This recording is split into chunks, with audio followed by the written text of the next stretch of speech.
Que la paix soit sur vous les amis, donc là je vais parler d'Astérix et Obélix, un sujet qui est extrêmement important. Alors je sais ça va vous paraître vraiment bizarre qu'en pleine crise sanitaire, nouvel ordre mondial, bon, dictature mondiale, je vous parle d'Astérix et Obélix comme d'un sujet extrêmement important, mais c'est un sujet extrêmement important, car Astérix et Obélix sont des alliés pour ceux qui veulent faire tomber la dictature mondiale et se débarrasser de ce virus. Parce que le vrai virus, c'est la dictature mondiale. Ils nous ont balancé un virus, et derrière ce virus, qui n'est qu'un masque, il y a eux-mêmes. Donc, en fait, notre ennemi, c'est le virus de la dictature mondiale. Et je pense que c'est bien de le formuler comme ça. Raccoon le virus, c'est bien, mais c'est peut-être moins parlant. C'est peut-être moins clair. Donc, à partir de maintenant, moi je parlerai du virus de la dictature mondiale, avec l'ambiguïté délibérée qu'il y a dans cette formule, puisque le virus de la dictature mondiale, ça peut être aussi bien le virus qui est envoyé par la dictature mondiale, et effectivement ils ont envoyé un virus, mais ça peut être tout autant, et tout aussi bien, le virus que constitue la dictature mondiale. Donc le virus de la dictature mondiale, c'est une formule qui permet de faire d'une pierre deux coups. On vise à la fois, on dénonce à la fois le fait que c'est la dictature mondiale qui a envoyé le virus Raccoon, et on souligne le fait que la dictature mondiale est en elle-même un virus. Alors maintenant je reviens à Astérix et Obélix. Astérix et Obélix, c'est une bande dessinée qui est connue dans le monde entier. Tout le monde aime Astérix et Astérix et Obélix a 60 ans. Donc imaginez, c'est-à-dire que toutes les personnes, quasiment, toutes les personnes avec qui vous pouvez parler, ont lu Astérix et Obélix, éventuellement ont vu le film, etc., ou vu le dessin animé. Donc ça veut dire quoi, ça? Ça veut dire que Astérix et Obélix, c'est un égrégore extrêmement important. Un égrégore qui est dans le monde entier. C'est un égrégore bénéfique dans la mesure où Astérix et Obélix sont des personnages sympathiques, et il y a plein de choses utiles pour nous dans Astérix et Obélix, à tel point que je me demande si c'est, même je suis sûre, c'est le plan de Dieu qui bien sûr connaît le futur à l'avance, a mis dans Astérix et Obélix, a inspiré Uderzo et Goscinny pour qu'ils mettent dans Astérix et Obélix des choses qui nous soient utiles aujourd'hui. Alors qu'est-ce qui nous est utile dans Astérix et Obélix? D'abord l'idée que les gentils, ce sont les Gaulois. Donc autrement dit, il y a un côté valorisant pour les Français. Et bien sûr que là, on s'en fout du côté blanc, noir, jaune. Hein. Français au sens où on habite en France. Voilà. Donc les gentils, ce sont les Gaulois.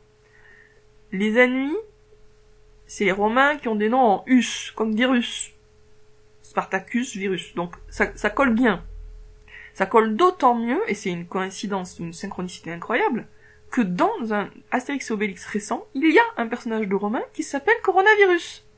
Et en plus, il porte un masque. Et ça, je suis sûre que c'est pas fait exprès par les maîtres du nouvel ordre mondial, parce que c'est pas leur intérêt.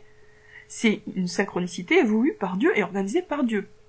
Parce que Coronavirus soit un simple Romain, un personnage totalement secondaire et portant un masque, donc c'est un ennemi mais secondaire, pas important, dans une bande dessinée d'Astérix et Obélix, c'est pas leur intérêt, hein. C'est notre intérêt à nous. Que Coronavirus apparaisse comme quelque chose de pas important. C'est un ennemi, mais pas important. Ensuite, qu'est-ce qu'il y a d'intéressant dans Astérix et Obélix? Eh bien, tout simplement, il y a le druide Panoramix, qui, pour nous, devient... Donc, il y a le druide Panoramix, qui, pour nous, devient Muspranofix. Muspranofix, je vous répète, ou je vous informe, que dans Muspranofix, il y a toutes les lettres qu'il y a dans France, amour, paix. Donc, Muspranofix, c'est un mot nouveau pour concentrer l'attention sur l'amour et la paix en France. Et ça tombe super bien, puisque effectivement, quand on voit le village des Gaulois dans Astérix et Obélix, eh ben, ils ont l'air quand même de s'entendre plutôt bien. Ils se tapent dessus, mais c'est pas méchant. Et après, il y a quand même une harmonie entre eux. Une complémentarité et une harmonie.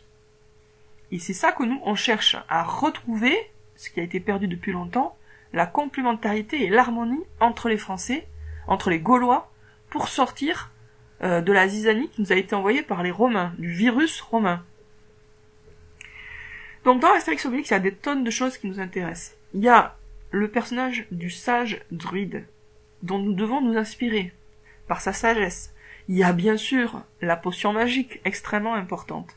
Et là, justement, je viens de faire un rêve éveillé avec une amie de rêve, c'est-à-dire, c'est une amie réelle, mais je fais beaucoup de rêves avec elle, et dans ce rêve, on est arrivé à l'idée que finalement, tous les Gaulois sont tombés dans la potion magique quand ils étaient petits comme Obélix, et donc ils n'ont pas besoin d'en boire.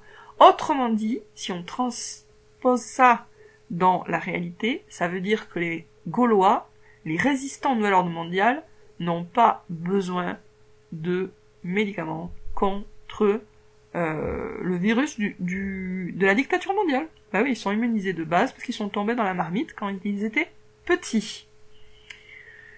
Alors, idée fixe, c'est un symbole de l'intuition, et là, dans un rêve éveillé que j'ai fait avec cette amie, eh bien, enfin, c'est elle qui l'a fait, ce rêve-là, eh bien, au final, il y avait une fée qui ramenait Idéfix qui avait été volé par les Romains pour qu'il se perde dans la forêt, parce qu'Idéfix est un précieux allié d'Astérix et Obélix, donc la fée ramenait le Idéfix qui avait été perdu dans la forêt, délibérément, par les Romains, elle le ramène à Astérix et Obélix la remercie, et là, en fait, ils s'aperçoivent en discutant qu'elle aussi a un petit chien, une chienne, fée fixe, et ils décident de faire en sorte qu'ils aient des petits Idéfix et fée fixe, pour pouvoir donner les petits chiots à tous les habitants du village, parce que ça leur sera bien utile dans la lutte contre les Romains.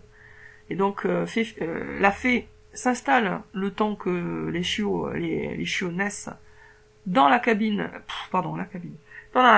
d'Astérix et Obélix, et ils sympathisent, et ensuite, donc effectivement, les petits chiots naissent, il y a distribution de chiots, on explique l'intérêt de ces chiots qui sont des chiots extrêmement intelligents, qui ont beaucoup de flair, beaucoup d'intuition, à tous les autres Gaulois, et donc chaque famille de Gaulois se retrouve avec un petit chien du style Idéfix, un petit chien qui va les aider. Et comme au final c'est grâce à la fée que la lutte devient plus efficace contre les Romains, Astérix demande à ce elle devienne le chef du village, et donc à la fin c'est la fée qui se retrouve chef du village. Donc là vous allez nous trouver tout ça peut-être totalement biscornu comme histoire, mais ce type de rêve éveillé va nous aider. Et j'espère que vous allez imaginer des rêves de ce style, des rêves qui se terminent très bien, ou à la fin, parce que là aussi dans les deux rêves, à la fin, les Gaulois gagnent contre les Romains. C'est pas non seulement qu'ils résistent, mais ils gagnent. Donc c'est les Romains qui se retrouvent en minorité, et c'est les Gaulois qui ont réussi à reconquérir toute la Gaule. Voilà, sur ce je vous dis à bientôt les amis, pour plus d'explications. Je vous demande de vous renseigner sur les égrégores, c'est extrêmement important. La notion d'égrégore, les ennemis connaissent ça, et c'est comme ça qu'ils ont réussi à gagner jusqu'à maintenant. Mais là on peut renverser la vapeur, parce que maintenant on connaît le sujet et on peut l'utiliser. À bientôt.